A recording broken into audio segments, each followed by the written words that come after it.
Ooh. Now we can't have this Yeah, conversation. what Garmin do you have on, Andy? Garmin you- I've got an Garmin for instinct. kids?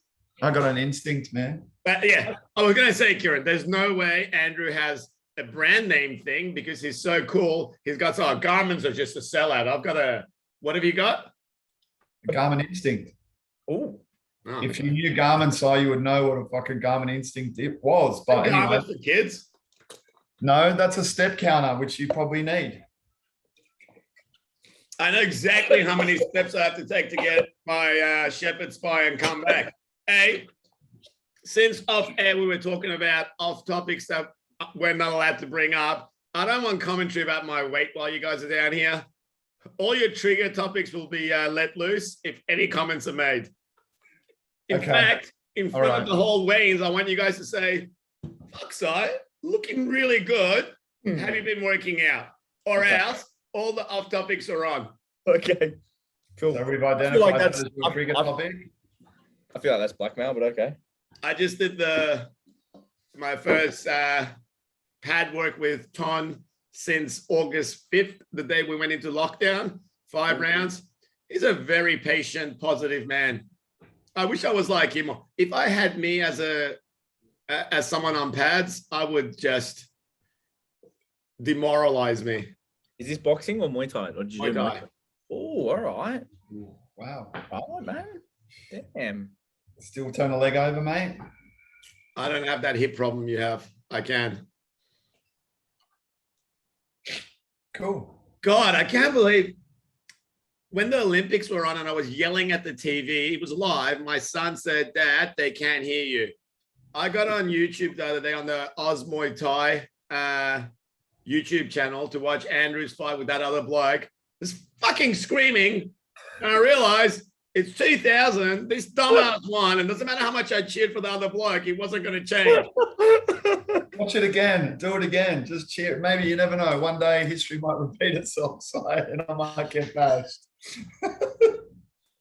What a throwback, eh? Yeah. Oh, I'm stoked. Shout out to Muay Thai, man. I've never even seen that fight. I'm so happy.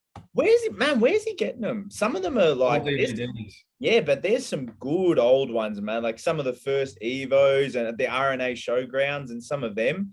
Yeah. Awesome. Oh, man, that was on the undercard of Soren versus, I can't remember. And the main was Skinny as well. I didn't figure out Skinny from Joe Hilton's gym. He was awesome back in the day too. Yeah, so for anyone listening, jump on the Muay Thai YouTube channel. There's some great content going up. And Hugh, the red-bearded Scotsman, please don't rip it off YouTube and put it on your own Instagram. I know that's what you do nowadays, but just chill. I was literally going to do that today. But hey, speaking of content, Si, fucking look at you go, man. This is awesome. What are we talking about? Fight week or what? Well, you're getting into stories now. All access. It's showtime. Come on, man. Ooh. This is incredible. Yeah. We've always done stories. This is next. This you've kicked it up a notch this time. Well, to be fair, Tom Gathercole's kicked it up a notch. He's let's just say he's at peak miserable time at this stage. I know he listens to this when he edits it, but it was so good having him come to the gym and take a photo of him. I know people who get behind the camera hate being in front of the camera, so it was so awesome watching him feel a little bit awkward. Question. Did you guys have hair and makeup on site for when Darren was kicking pads? Is that thing for real? Our complexions in our gym always look immaculate. No, I'm talking about his hair, his Davy Crockett style hair that he had on. Is that for real, or did you have someone there just to spruce it up? All natural, man. Look, we always look after ourselves. We all look after ourselves. I'm a bit torn. I said to Evie, you have this show off. I'm not going to break your balls. I've got a new whipping boy in Darren. But now I feel like Hugh should cop some. So I don't know. Yeah, maybe it's time, man, to switch it up. Yeah. It was pretty rude on Instagram, so I'll decide. Anyway, what a lovely week we've had. What's been happening since last week, other than me having to speak to our Scottish MC friend on the Facebooks about Oh, yes. Leaving- Errands of grievances. Errands of grievances. Let's go. Come on, Si. Hit us with it, Si. Let's go. Hit What's us. on your mind? Talk us Oh, through it. I have nothing prepared. I don't know. Like, Obviously, obviously, Oh, my God. this is like when Homer's got the box of rocks that says throwing rocks, and it says Anders on all the rocks. Like, chapter the one. No, look, Douglas, who I believe is the MC at, was at the MC at Yokia, and I'd only really added him on Facebook because I came down to Yokia when Louis and the boys ran it, and Lewis and the boys ran it and commentated. I don't really know him, and good on him for jumping in and defending his point. It's never good if it's just everyone's going, yeah. But I just felt what he was saying was just didn't make any sense. I mean, he started with delusions of grandeur much, and I do have delusions of grandeur about a lot of things. Being a slightly larger than an average fish in a very small pond isn't one of them. So that wasn't it. But I just genuinely, I don't know who the guys are, but I know that they know Rebellion exists. And I just think if obviously I'm trying to make an international brand and they're trying to make their show an international brand, you would just pick another name. You'd Google it, Instagram search it, Facebook search it, YouTube search it, which is what I've done with Rebellion, Roots, and Boa. And they didn't know. I just found it very odd. And then I found Douglas's defense of it super odd, saying, what difference does it make? It's like, well, you can say that about anything and any name. I just find it, I mean, the first time I saw it, I thought, well, yeah, maybe. But then when Road to Rebellion, and then there's all of a sudden an orange color scheme in the lettering, yeah, it's probably taking the piss, man, personally. But anyway, I think we know how well you get revved up, so I don't know. The first time I saw it was, I think 6-7 months before the lockdown. So 2019, I think.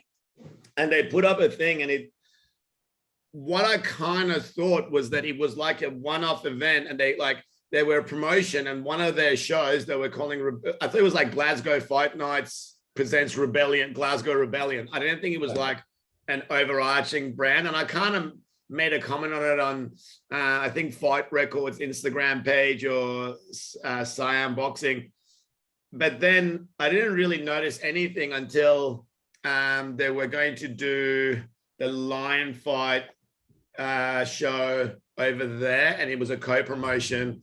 And Joanna Bars tagged me and followed me, and then somebody else tagged me, and they're like, "Oh, training for Rebellion." I'm like, "You're not. We're in lockdown."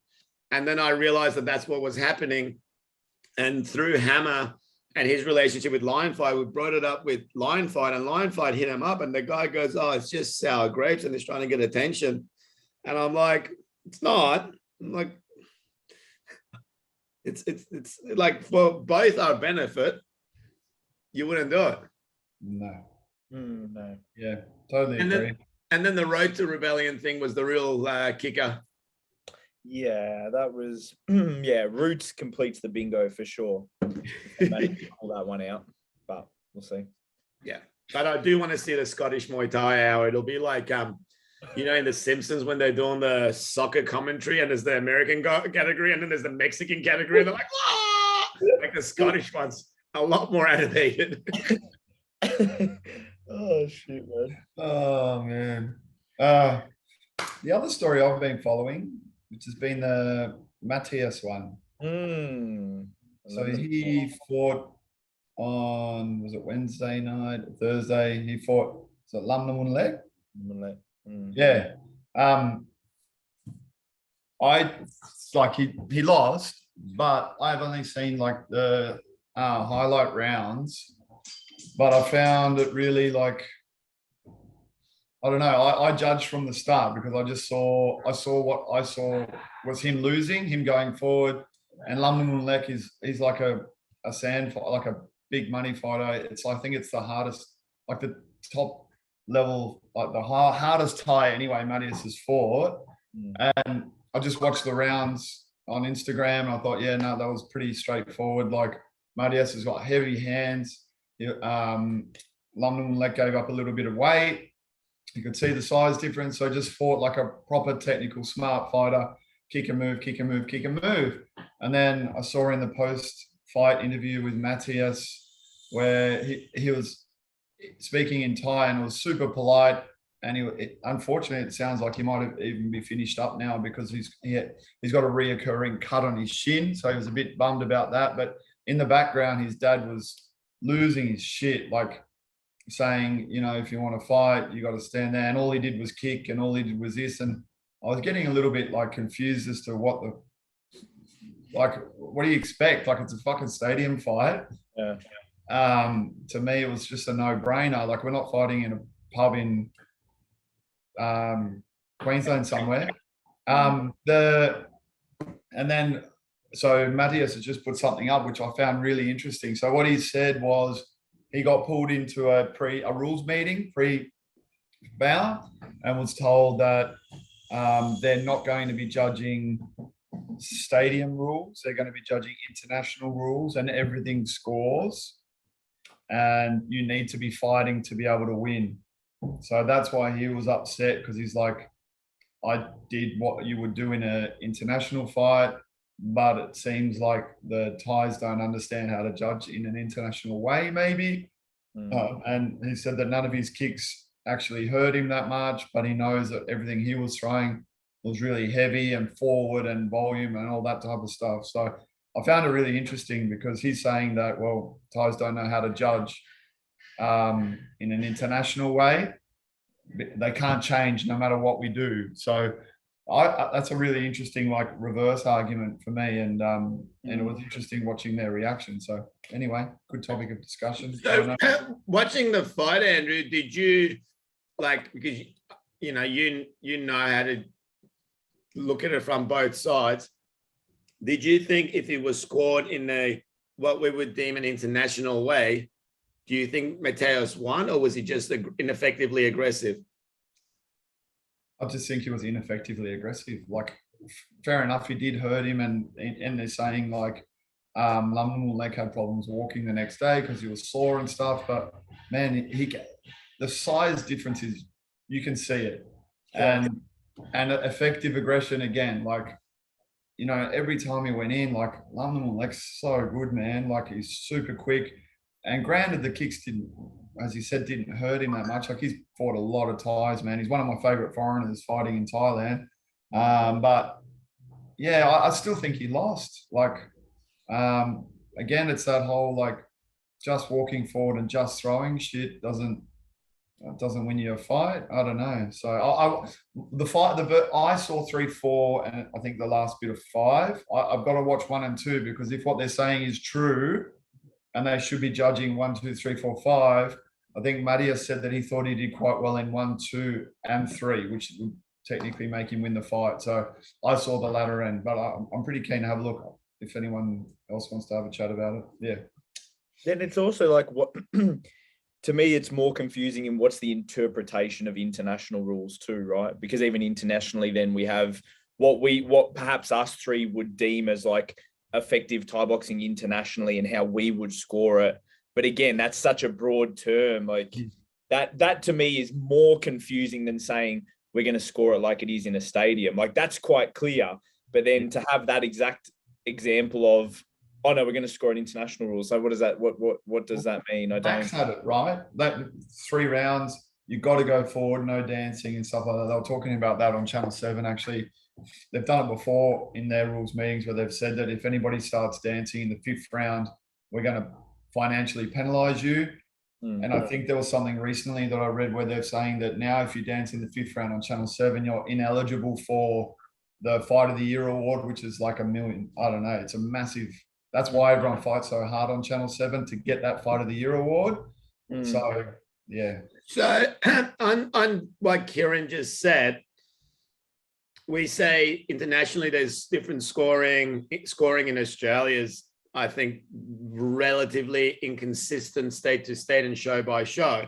But when we say stadium scoring, there is a slight difference in the way Raja and Lumpini and Channel 7 will score, correct? Yeah. So that I think becomes the hard thing when anyone says under stadium scoring or international scoring or scoring in France versus scoring in like, I don't know, in America. I think that's when it becomes so hard to just dismiss any claim anyone has. Whereas I think when you go, okay, define it as, are all the rounds weighed the same? Okay, so it's a 10-point must system where it's a total, or is it like the full fight sort of thing? And then doesn't matter what fight sport or what even ball sport, I just don't think you can ever say everything scores the same, because in basketball, if I shoot a 3-pointer, it scores more if I shoot from outside the circle than if I shoot inside. In Aussie rules, if I kick in the middle, I get 6 points, and on the outside, I get a point. In professional boxing, I can be aggressive and punch people in the arms, but the person who lands cleaner, heavier shots wins. I don't think that's... Well, the argument with the stadiums in the past has been as well, like one's like a certain stadium, like Rajan and them will favour, from memory, I think they will favour someone staying on their feet. Yeah. And a balancing, whereas like Lumpini would have been a power shot. I can't even remember. It was like a long time ago. There was a big hoo-ha around that. Back in the day when Pet Boonshu was tearing shit up. Yeah. And because he was walking through everyone purely on those last rounds, and the fans weren't happy. People were saying it was boring as fuck. We've got to change it, because that was the only way that these guys were winning. And I think that's when you got higher level fights like that, whether it's literally a kick, or I think like that's where you can kind of really tweak it a little bit. But on a general sense, I think you're absolutely right, man. I think, but even the 5-round thing, like the fighters have got to be told to fight from round one. The referee's got to be urging them to fight from round one. So were they doing that on that fight show? Probably not. Like London Mulek was probably just sitting back and just having a bit of a muck around. But and be told before you fight on the night, like I think preparing to fight 5 rounds, pedal to the metal versus, and being told half an hour before you fight versus going in expecting to do what you normally do. That's a big ask. On the effectiveness, like when we talk about kicks and smart aggression and all of that sort of stuff, I think one of the things that's hard to quantify and explain to people, and like, fuck, I'm one of those people, is, you get fighters who are super duper aggressive, the other fighter backpedals, kicks with counter kicks, but the counter kick isn't really, like, it's getting there, especially on the arms, but it's not a heavy kick. And I think that's what we'll go, well, yeah, this guy's throwing 600 and they're not really landing. You're throwing 6 very low power but quick kicks on the arms. How do you justify the difference in that?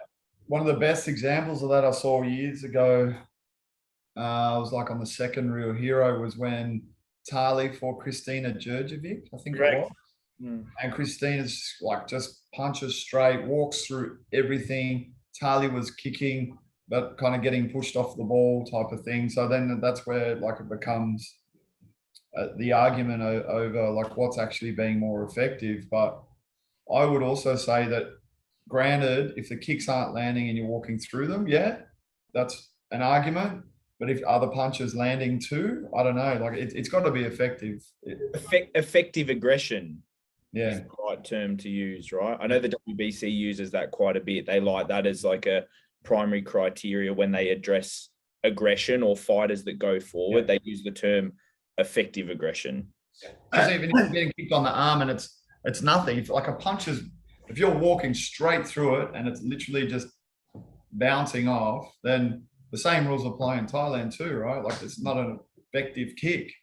And I think the effective aggression thing here, and it's like, I feel like it's something we all say, we probably like say it, but I think the definition of it and judging it necessarily and explaining it is a different thing. Like you said, it's like if I stood there for 15 minutes and got slammed with heavy, hard shots And low kicks, I still check them. It's like, dang, dang, dang, dang, smash. But my counter was 4 kicks to the arm that aren't necessarily that hard and don't really hurt the guy's arm. Like, it's hard to just go, well, his was effective because he kicked the guy's arm, whereas this bloke beat him, like physically beat him up, even though it's hitting him on the arms and stuff.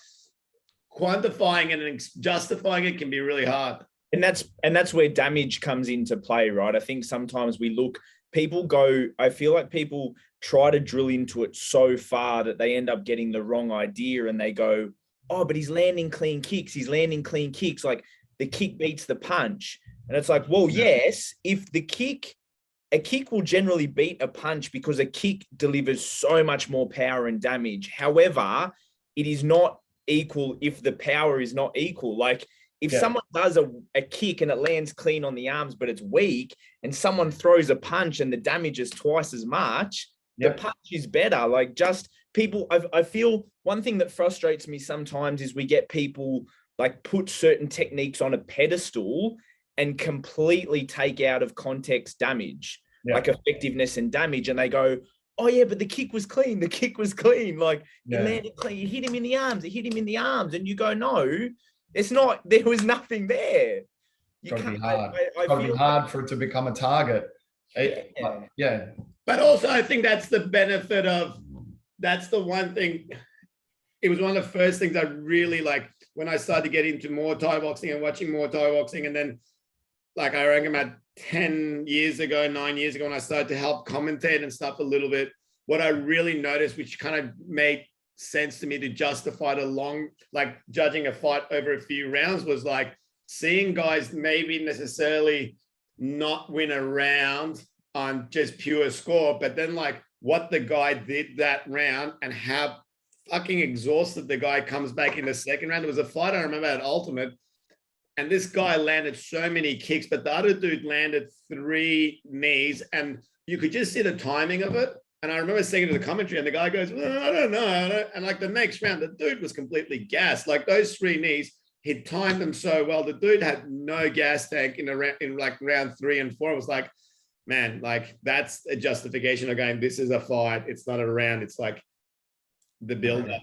Yeah. One fight I really like, I actually go, I've got a group of guys who are training to fight, not quite at fighters, and I separate them into a different class. And yesterday we sat down and we watched some fights, and one of the fights that I showed them and I wanted them to score was actually Denipo and Jordan, which I thought was a really good one for them to watch, because at the start, Denipo had some really nice kicks and made Jordan miss, but you could see over the fight how the size started to play in Jordan's favor, and so did the power. But Jordan wasn't, I guess you know, people might say like traditionally outscoring him, if you will, like wasn't landing as big of beautiful kicks, but was really like his aggression picked up, some of his big knees picked up those big punches, and he just overpowered Denipo. And you saw as the fight went on, Denipo's kicks just lost. There was no power left. There was nothing behind. They were still landing, but there was nothing behind them. Yeah. And I thought that was a really good example of a fight for them to look at and understand how the shift of power works, and how you can sort of look at, hey, just because he was kicking, it wasn't necessarily. I thought that's a really good fight for people as like a bit of a teaching one. Well, I think when George and Yotkinpun fought on my show and the score got given to George, when I went to the Sitmanchai guys, and they're normally pretty much like, nah, we lost. If they lost, they lost. If they won, they won. And they were like fairly dirty on the fight. And like, I spoke to Jeb, who judged it, and Jeb goes, well, the Thai boy didn't do enough.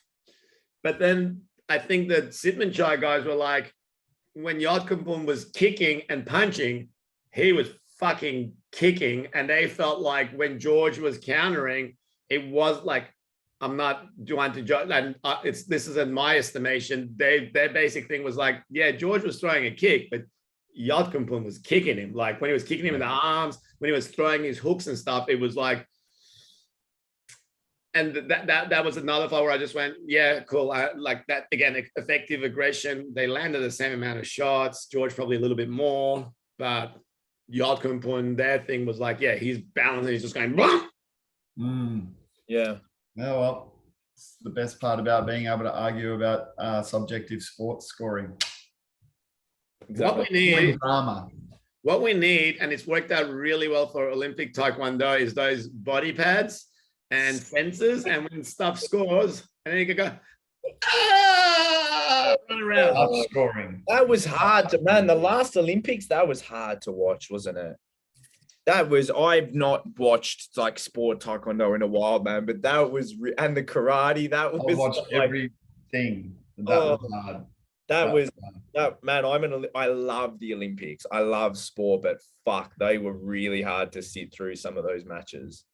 Jesus. Well, the Taekwondo one, I don't know if I mentioned, I spoke to one of the guys who used to be like Olympian for Australia, Nick, who runs Titans gyms here. And when I was doing Taekwondo as a kid, he was like a superstar. Like this dude used to do like jumping, spinning back kicks and like change direction in midair and stuff.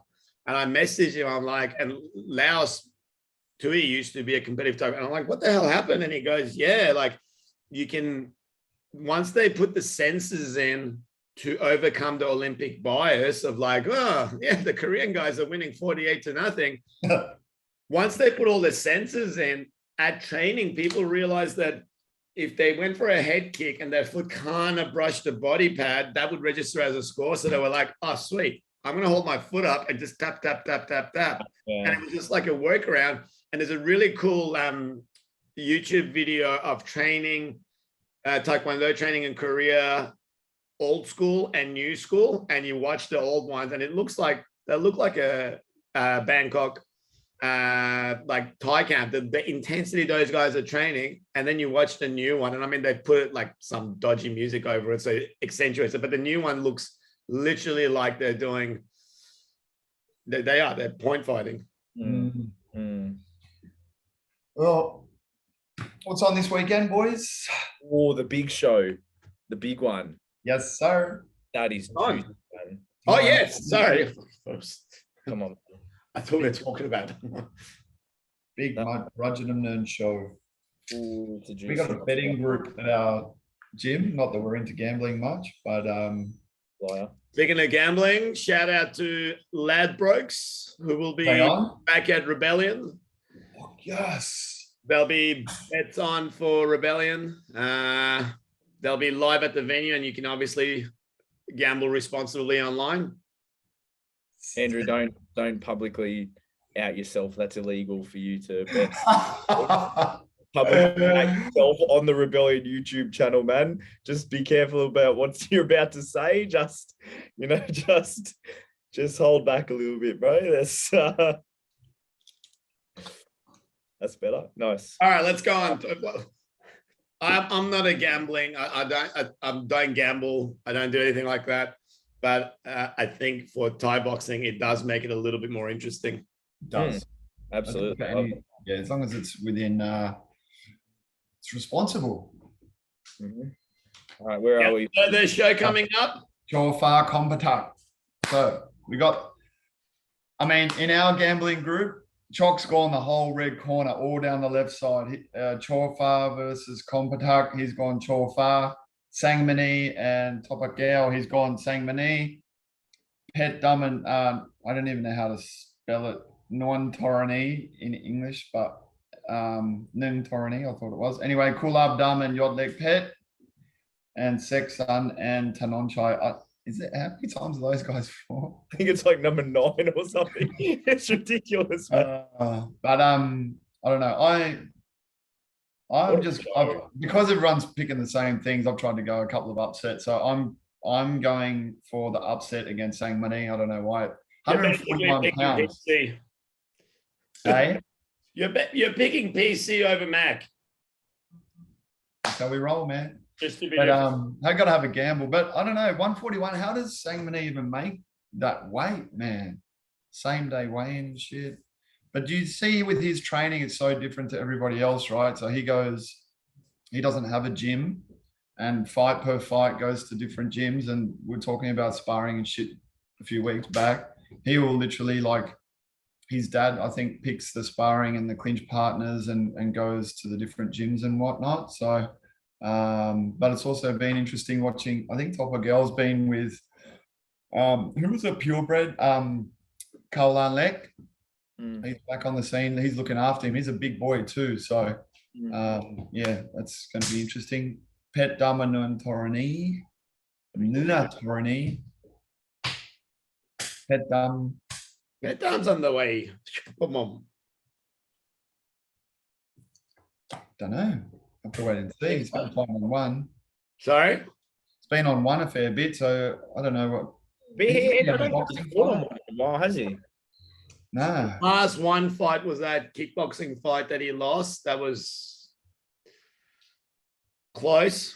That he wasn't happy about the score, but he's lost a lot of his recent fights. No, Torani's like one of those hot newcomers, I think. So I think he was in line for one of the Sports Writer Awards, from memory. But Newcomer, I had a Kieran Walsh joke and I can't do it. Thank you. On my list of stuff I'm not allowed to say. I'm just going to write it down and laugh at it later myself. You can say it. You can say it when we've stopped recording. That's Yeah.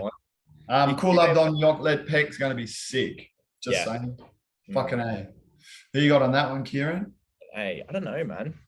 I don't like to pick it. I don't like to pick it. I thought we agreed that this show was not about fence sitting, even if you like the person or you know them and they're a nice guy. Pick it. Fucking have a crack, you can't. Can I just go? I'm going to go the complete opposite. Sit a few up. I'm going to go the whole blue corner. Ooh. I'm just going to side with the whole blue corner for this. I wish you were in our betting comp. Put me down for the whole blue corner. Let me just let me run the whole other side. Sexan Tanonchai. I'm hoping Sexan has a win. It's been a while. He's due one for sure. He's got to stop, man. It's just like so exciting though. It's 139 pounds as well. Yeah, but CTE is a hell of a thing. Well, Tanonchai's the same, man. Like I don't even know why he's. Anyway, Did you guys off topic? Did you guys see Sam Solomon is going to be boxing again? Speaking of, wasn't his last one against Victor? It was, and that shouldn't have happened. Like I love Sam Solomon. I grew up watching him kickbox and stuff, and no disrespect, but I just he's fighting a young guy too. Like,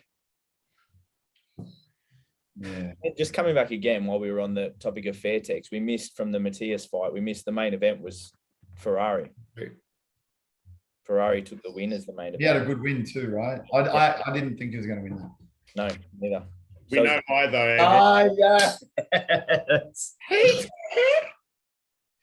Well, Matt brought up a really good point, man, in that the advantage of what they've been doing at Fairtex due to lockdown, their guys have been training consistently from, if the stories are true, they've been training. Whereas most other guys are out there selling chicken and so it's gone in their favor, which is awesome. Speaking of Fairtex, I'm having my quarterly waiting game with DHL. I just saw that my shorts and gauze and tape from for the show is sitting in Singapore with a big red exception sign next to it. I'll be having my traditional email battle of, can you explain what floor canvas is? It's the canvas of a boxing ring. Can you explain what boxer's liniment is? It's liniment that Thai boxers use. I'm like, you guys could Google this. It's a shame, man. Is that you guys send through DHL? Please tell me you do. I knock on wood. My stuff comes within like 3 days. Yeah, but your name isn't Siavosh Naji. Maybe, thank God I'm not ordering Ibrahim Abu Saleh's name. Yeah. Shout out to Ibi, my boy's been working hard. Package coming from Thailand, does he? Yeah. Shout out DHL. Well, they're a lot better than TNT Express. DHL's just downstairs from us. It's bloody handy. Literally straight downstairs. What did you say? DHL, right downstairs from our gym. Hi, you got an in. Perfect, man. Literally right downstairs. Boom. There's going to be a lot of instances in the next week when you're down there. You're like, I'm sorry, it's me again. He says you guys are picking up. He wants to talk to you. Oh man. What else is going on? Any local shows this weekend? Festively. Well, No, on the weekend, it's Domination Muay Thai and MMA over in Perth Town. So Blair and Darren Kurubik, they're doing their show. I think it's their first Muay Thai show that they're doing in the cage. As a reaction, I think, as there aren't enough fighters going on. So he said that to fill up a full card, they needed to MMA and Muay Thai, and it doesn't make sense to do MMA in the ring. Muay Thai in the cage is fine. Before we go on to that, though, guys, did you see any of Pamon's show at his gym with Jack 300's retirement fight against Eddie Duva? just a few clips that did the rounds of Jack. They're the only ones that I saw. But how sick did the show look in his gym? And he's done that before too. I think he's done that once or twice before as well. It looks like it's the perfect spot. It's got that awesome LED strip around the square at the top. Yeah, it looks awesome. One of the, even if it wasn't even as a mix, it's one of the most clean looking, well presented shows I've seen. He did such a beautiful job. That's cool. Shout out to Damon, Mati. Smart dude. He's doing well. Yeah. That's a retirement fight, yeah? Yeah, it's Jack's retirement fight until I need him to fill in a last replacement fight here. Did someone say 8-man?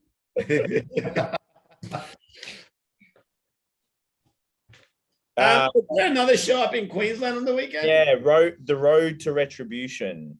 That's coming up. That is this weekend. Yeah. That's Chad Collins fighting. I'm not sure who that guy is. Quentin Smith. Oh, that's right. Yeah. Any of the other fights, I'm not sure. I can't really see. What do you know about Quentin Smith? Younger boy. Honestly, I don't know too much about him. Was he the one that won he wasn't the one that won the WMC state title up that way the other weekend? That spinning elbow knockout against the Fight Center boy. Is that him? Yeah. Was that him or am I reckon I'm probably wrong on that.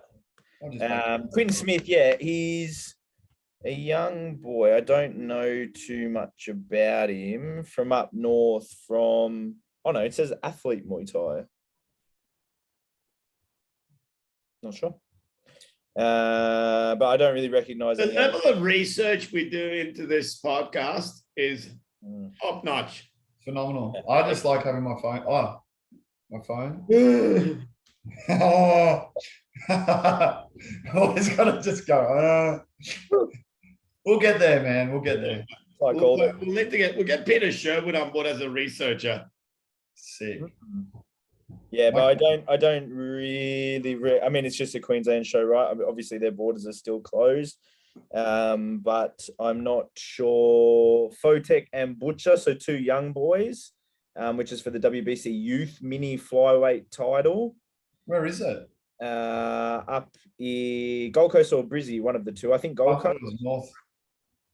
Yeah, I think Gold Coast. Road to Retribution. I feel like it is run by, what's the name of that? It's the Fight World guys.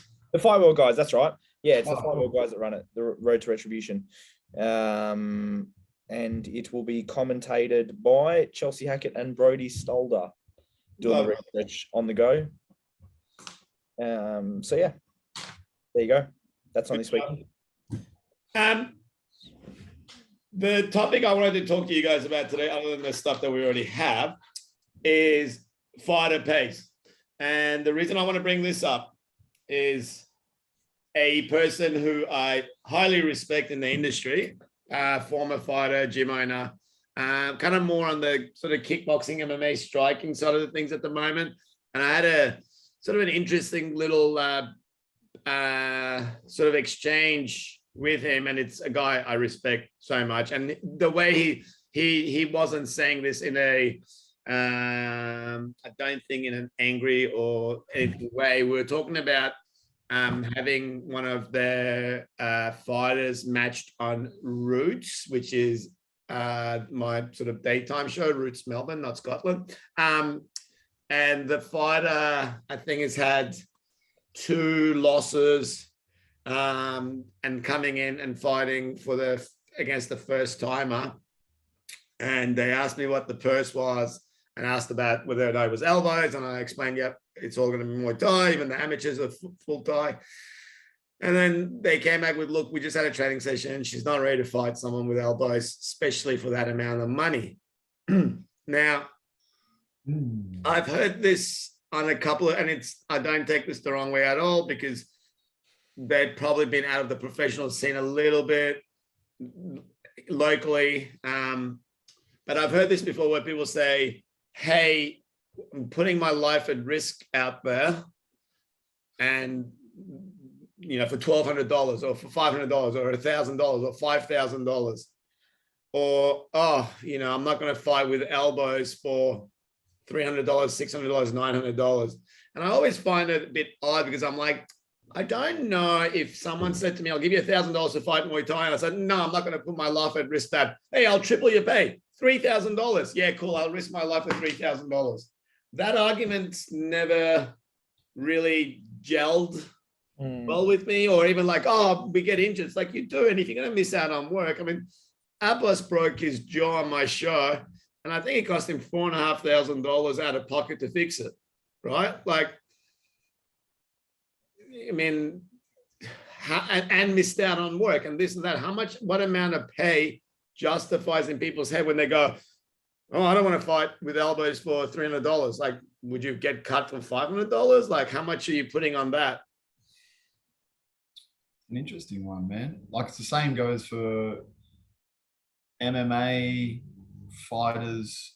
I don't know if we spoke about it or not, MMA fighters having a Muay Thai fight, but saying that they don't want to fight with elbows, but they'll fight MMA with little gloves and ground and pounds and shit. I don't know. Like, MMA guys getting paid more. Like, they used to just get paid pretty much on par or less than Muay Thai, to be quite honest, even at a lower level show. No, boxing is still the setter, but I don't know. Like, there's a tier. Like, people go to Thailand, pay for flights, accommodation, training, and then go and have a fight for $100 and give a tip to their trainer, who they've also already paid for, which the gym should actually be paying them better, and then get cut and come home.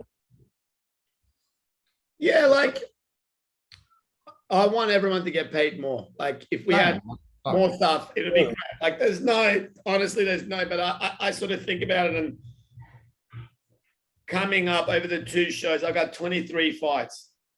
Yeah. And these are the prices we charge. Like, our standing general admission is like $70, but we're paying for production, venue, blah, blah, blah, blah, blah. There's 32 fighters on the daytime route show. Like, how much do people think those people could get paid to cover the cost? I saw a boxing event coming up in Melbourne in December. Their general admission tickets, $120. Whoa. Wow. Entry level table is like $2,700, and it goes up to like $4,000. Now, that table is the exact same table as you're going to get at Rebellion and Roots. And I'll dare say, as an overall production and evenly matched fights, you probably get more on Rebellion, and the tables are cheaper. I think we're underpriced for starters, but we can't justify increasing our rates because there's amateur shows that charge the same amount. And people don't know the difference. That's the big one. But like, I just compare it to this. Like, I know tennis is a different sport, golf is a different sport, rugby, like whatever. If you go to play in a professional tennis tournament at a base level, you pay for your flights, accommodation. You go there, you lose in the first round, you don't get paid. There's no appearance money. We're in an industry where the common theme is we pay for flights, pay for accommodation, get food money and a purse on top. And I think, like, I know we're putting our lives or bodies on the line when we do that, but man, like, it's a tough gig, and it's easier to understand when you're a promoter, and then you got guys who you're paying more money for and understandably deserve more money because they're fucking awesome fighters and really do deserve bigger bucks than we can pay, but they'd have like 100 followers on Instagram, wouldn't share a post, couldn't be fuck selling a ticket, and it just goes around in that whole circle again. He's like, I want to pay you $2,000, man, but are you going to bring me that return on investment for that $2,000? I'm sorry, probably not, man. You'll sell me 10 tickets. I'll get a couple of streams out of you. Best off the card. And that's a really hard thing at the moment. Like you guys see, like, Tom Gathercole drove to all the gyms in Melbourne to film the fighters, drove up to Sydney and Canberra to film the fighters up there for the Rebellion card. We've made this content. Now, what Tom charges me to do it is it's most definitely insignificant compared to like what a major fight organizer, but it still costs me money and time. And it's, and then you go, some of the fighters don't even share it on their Facebook page. And there's fighters like, it's like, I'm having a bitch, but we can track the ticket sales for the fighters as it's going. And it's like guys fighting on the show that what they've sold in tickets doesn't cover what I'm paying them, let alone the fact that I'm bringing them an opponent, and other people do it. And again, this is just a bit of context for, as a fighter, it's like, if you want to get paid, let's say $3,000 on a show, and you say, well, I sold 2 tables. Let's say the 2 tables are $2,500 each. That's $5,000.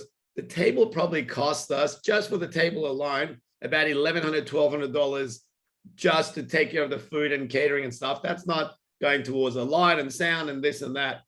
So you take that off that price, that barely covers your purse. And then we're still bringing someone from interstate who we're flying with a trainer, putting up in a hotel for 2 nights, paying for food, accommodation, all that stuff, and giving him a purse. I think some of those people don't realize that. And it's like, Andrew, I know you're like me, you do this because you love it, and almost the numbers, stupidly, we don't think about it. It's like, great, you guys deserve more money, and I agree. As promoters, as much as you think we probably deserve more money too. But for it to happen, like, if you can bring 10 people to watch you fight, that doesn't cover the purse you're asking for. Yeah, and here's the thing too, like, I think promoters should do a better job at finding other ways to generate revenue through sponsorship on the like.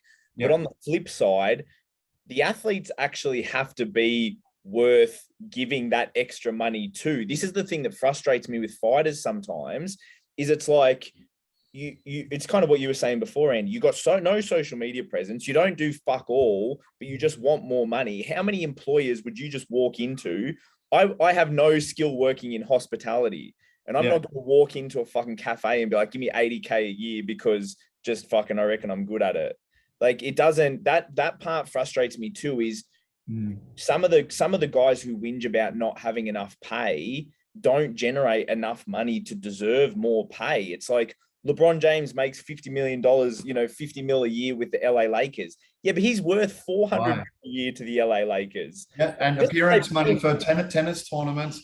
Granted, they're not going to win the tennis tournament. They're getting appearance money because they know that they're going to put fucking bums on seats. It's economics. Like I think Muay Thai, some people in Muay Thai need to understand the business of money a little bit better.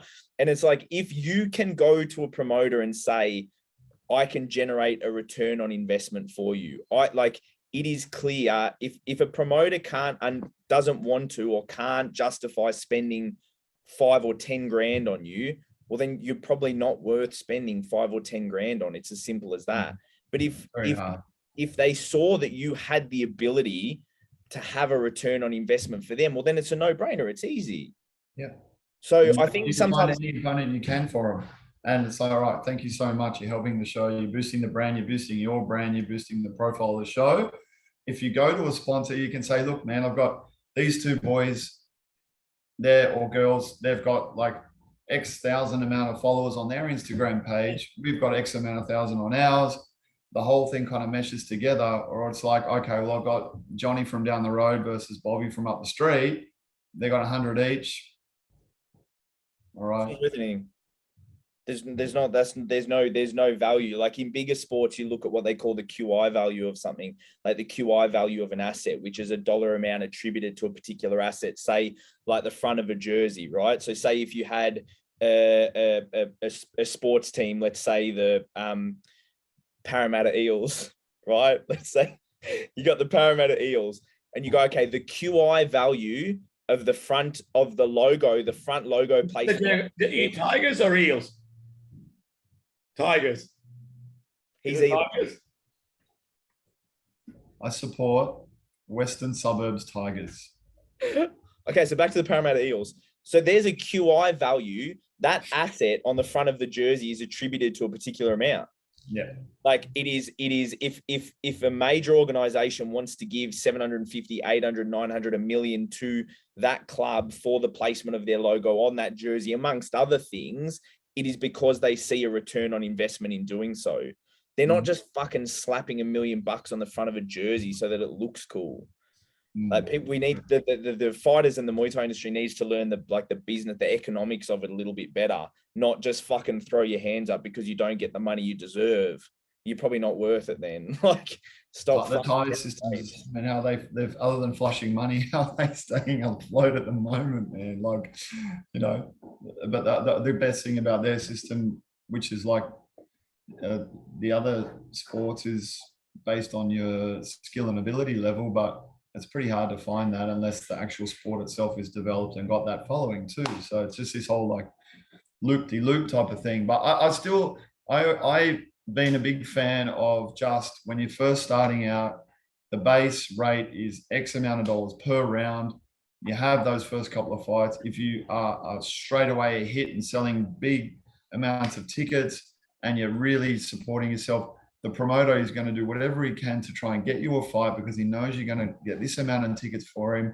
And it just goes in that roller coaster. And once you get to the point of, all right, you're a proper pro now, this pro is worth this amount, because even though he might not be up here, but I know he's going to do the best. And and he deserves that money.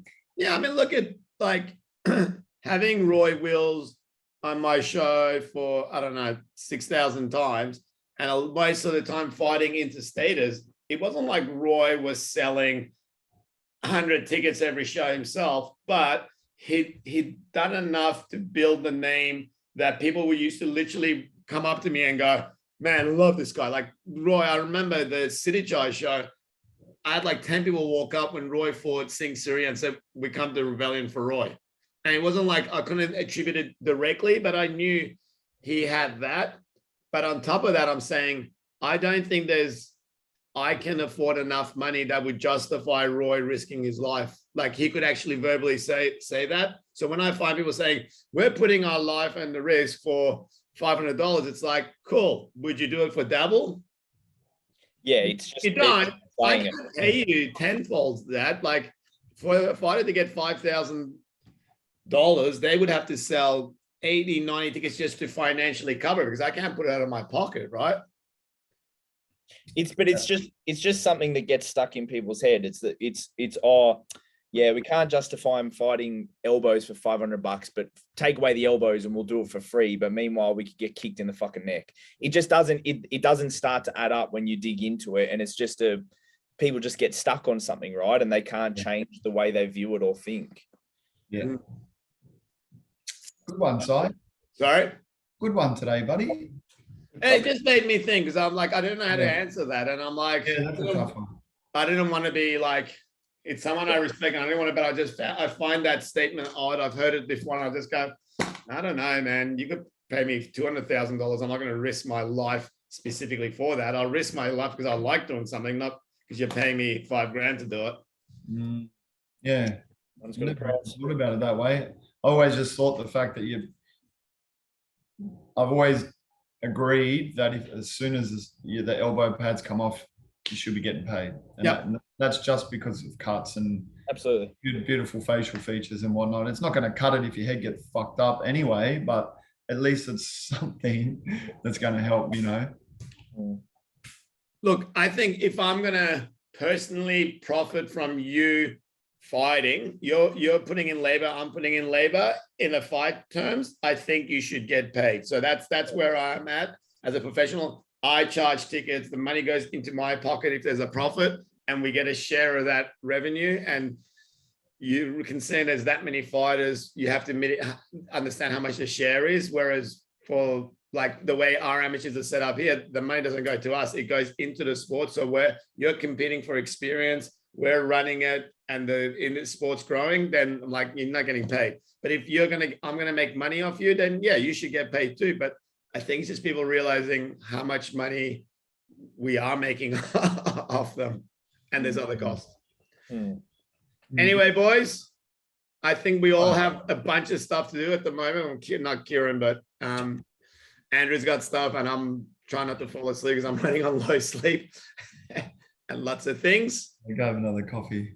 Like, did you see how aesthetically pleasing did my gym look in that pad round? Man, a beautiful gym here. I wish that I got given some lace ups to help Well, one brand too, but preferential treatment for Kieran, thank you for being a congratulator and not a hater. you're welcome. And I believe those were his own gloves, but They anyhow. were. Yeah, they were. They were. Don't worry about that. Don't worry about that. Thank you. All right, Fantastic. For the amazing Tom, don't get triggered for what I'm about to say. If I gave Tom gloves to take up to Canberra for the show, I guarantee you they would be sitting on my desk still. So don't worry, Tom didn't take those gloves. Kieran already had them. I'd probably share a whole lot of diseases if he shared it between the gyms anyway, so it's all good. I should have got Tom to pick up all those boxes of Sing on the way back from Sydney Rebellion. They're still there, yeah? Yeah.